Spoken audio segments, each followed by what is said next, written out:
Всем привет! Сегодня у нас будет обзор классического якутского ножа. И начнем вот с этого красавчика. Этот нож 80-х годов. Родом он из Нюрнбергского улуса. Имя мастера, к сожалению, неизвестно. Этот нож принадлежит моему другу. Он ему достался от его деда. Такой вот охотничий промысловый нож. Кожаные ножны. Здесь у него береста. Видно, не видно. Сейчас попробую приблизить. Вот так вот. Тут внутри, кстати, тоже у него береста. Вон там. Видно, да? Легкие, удобные, мягкие, классные ножны. Так, давайте-ка измерим его размер. Сколько он вместе с ножнами. 26,3. 26,3 сантиметра. Так, ну давайте посмотрим на сам нож. Вот классический якутский нож. Узкий дол, узкий клинок, короткая рукоять. Вот примерно это один хват и палец. Вот. Давайте измерим, сколько это в сантиметрах примерно. Ну тут плюс-минус все равно, конечно. Да, чуть-чуть, но вот 11,5 сантиметров рукоятка. Длина лезвия у нас 13,5. Толщина обуха. Давайте посмотрим у основания. 4 миллиметра. 4. Так, ну тут у нас довольно заметная выработка. Нож работал. Так, ну где-то вот давайте здесь возьмем. Скажем, сколько здесь у нас? 19 сантиметров.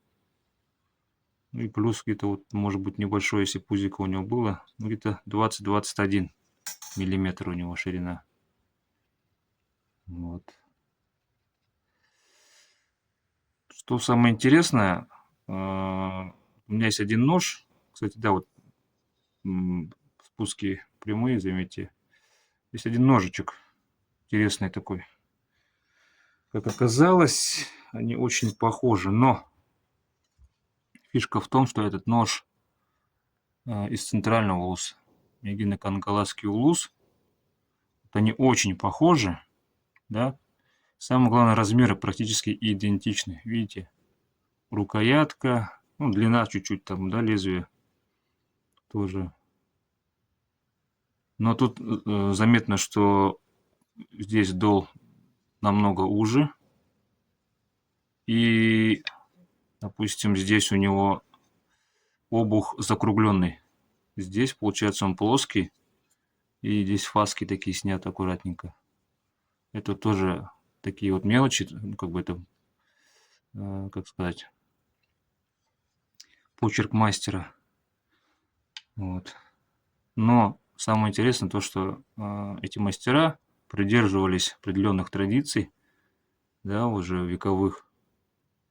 Такой канон, он есть, он существовал, и мы его тоже придерживаемся и соблюдаем. Вот, давайте измерим.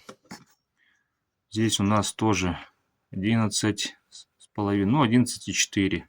Вот так вот, да. Длина клинка, ну, 13,3. Ширина вот в самом широком месте, здесь у основания 18. Ну, плюс тоже где-то, ну, 19, может, максимум 20 миллиметров он был шириной. Вот. Но тут, мне кажется, заметно толще у основания. Обух идет. Так, сейчас посмотрим. Ну, да, 4,5-5, где-то вот так вот. Угу. Ну вот. Тут у нас для примера есть древний нож кутский. И характерно то, что вот у него геометрия такая же практически, видите? Тоже он к носику идет такой спуск у него. Да, он как бы немножко прямо идет и клюет здесь тоже вниз. Тут вот он тоже похожий. Вот. Допустим, этот нож, если посмотреть, Тоже, да? Так вот. Узенький. Очень удобный в использовании нож. Тоже вот я вот беру. Так, ну вообще, если взять по рукоятям, вот мы видим, да? Сейчас я немножко настрою камеру. Вот. Тут еще есть пара ножей, тоже из моей коллекции. Допустим, вот есть такой ножичек интересный, он тоже большой. Ну, это побольше он. Ну, смотрите на рукоять. Видите, да? По длине. Тут у него, кстати, тоже насечки есть, как у других. Ну, имя мастера тоже не знаю. Не знаю, к сожалению. Может, если кто-то узнал эти насечки, если, может, у кого-то есть похожий нож от этого мастера, дайте, пожалуйста, знать, напишите в комментариях. Нам будет очень интересно установить личность этого мастера. Вот. Вот есть такой нож. Это мастер из Усялданского улуса. Здесь вот есть дата тоже. 90-й год. Вот, Люби Евгения от брата Аркадия. И там дата 4 июля 90-го года.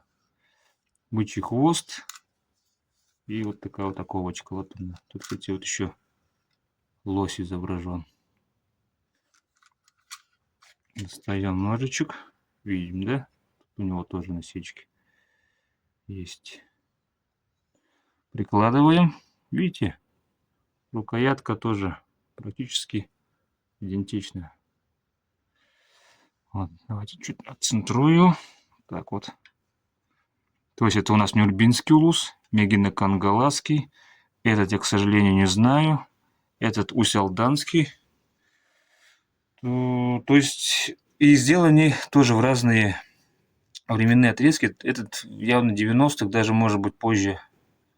Этот 90-й год, дата есть у этого ножа. Это 80-е годы. Этот я не знаю, честно скажу. Но, видите, канон соблюдается.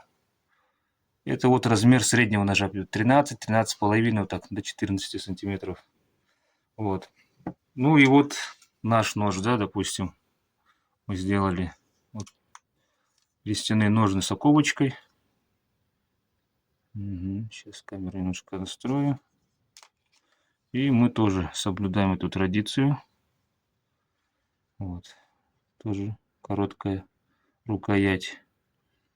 Многие там пишут, что короткой рукоятью пользоваться неудобно. На самом деле это не так. Вот. У нас много клиентов, кто нашими ножами пользуется. И отзывы у них только положительные. Вот. Длинная рукоять, наоборот, она когда он длиннее, вот ты вот так вот нож не возьмешь. Он у тебя будет упираться сюда. Мешаться у тебя будет, наоборот. Вот. Ну и таких всяких нюансов тоже много. Ну, что касается рукояти ножа, да, допустим, встречаются ножи, у которых рукоять еще короче. Если здесь, допустим, 11,5 примерно, вот есть такой вот нож. Это Мегино-Кангаласский улус. Ну, мастер, к сожалению, тоже неизвестен. Вот. Но у него рукоятка еще короче. Вот я приложу, чтобы вы увидели. Видите, да? Вот так вот даже поставлю.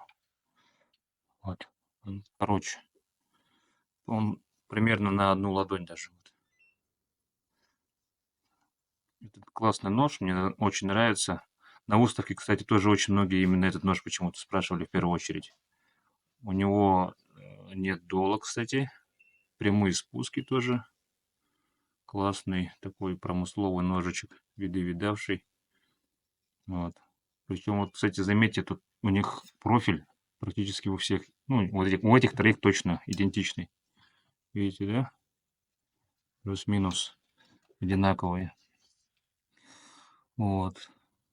Ну вот, давайте измерим, сколько здесь у нас. Ну, 10 сантиметров. 10 сантиметров.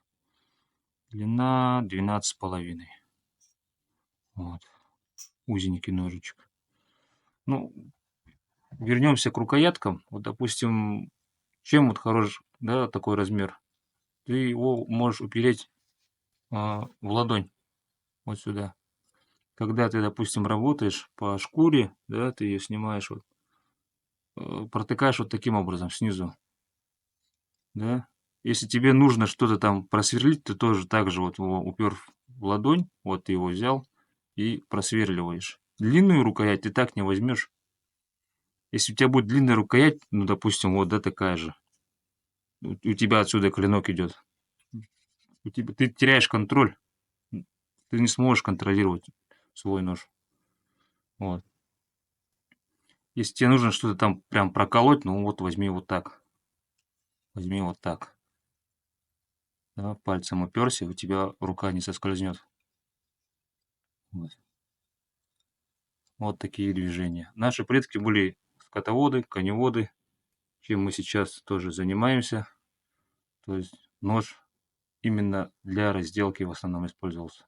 По дереву, по мясу, по шкуре. Вот. Многие спрашивают, что тут нет у вас тут? Не знаю, упора там под палец, там, что какой-то гарды, типа. Ну, это якутский нож. Это там не кинжал, не штык какой-то. Это вот очень такой хозяйственно-бытовой, охотничий, промысловый нож для разделки. Тут в основном идут вот такие движения. Да, ты строгаешь, ты делаешь движение вот от себя. Вот. Тут вот, ну, многие говорят, типа, рука соскользнет. А ты кого там ударять ты собрался или что? Это вот при таком движении у тебя рука может вперед соскользнуть, да? А мы работаем, вот, если режем, то на себя, строгаем вот от себя. То есть, да, если там что-то сверлим, вот мы уперлись и работаем. Вот. Можно вот палец приложить на обух, да, тоже зафиксировать. То есть для этого рукоять просто идеально. Я даже возьму вот этот вот нож тоже. Мне вот его тоже, я могу упереть в ладонь. И вот он никуда не денется. Вот он.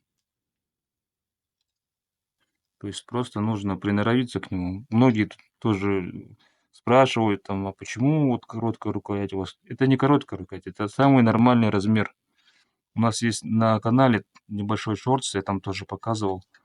Там есть ножи других производителей, там финские ножи. У них примерно такой же размер идет.